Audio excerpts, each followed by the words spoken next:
പാലക്കാട് പൂട്ടിയിട്ട വീട്ടിൽ 20 പവൻ സ്വർണവും നിർത്തിയിട്ട കാറും കവർന്ന സംഭവത്തിൽ അന്വേഷണം തമിഴ്നാട്ടിലേക്ക് വ്യാപിപ്പിച്ച് പോലീസ്. ഇന്നലെയാണ് പുത്തൂർ ചെക്കനാഥപുരം റോസ് ഗാർഡനിലെ പ്രകാശിന്റെ വീട്ടിൽ മോഷണം നടന്നത്.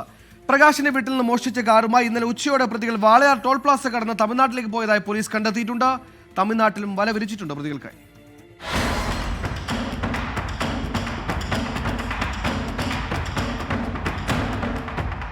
ആളില്ലാതിരുന്ന വീട് കുത്തി തുറന്ന് പണവും സ്വർണ്ണാഭരണവും മുറ്റത്ത് നിർത്തിയിട്ടിരുന്ന കാറും കവർന്നത് പട്ടാപ്പകലാണ്.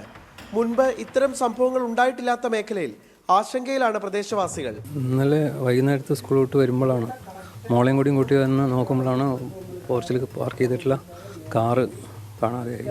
ഡോർ നോക്കിയപ്പോൾ രാവിലെ പൂട്ടിയ പോലെ തന്നെ ഉണ്ടായിരുന്നു. ഞാൻ കിടക്കുന്ന റൂമിലെ അലമാറിയിലാണ് കുറച്ച് സ്വർണ്ണം, വൈഫിൻ്റെ അമ്മയുടെയും സ്വർണ്ണം ഉണ്ടായിരുന്നത്.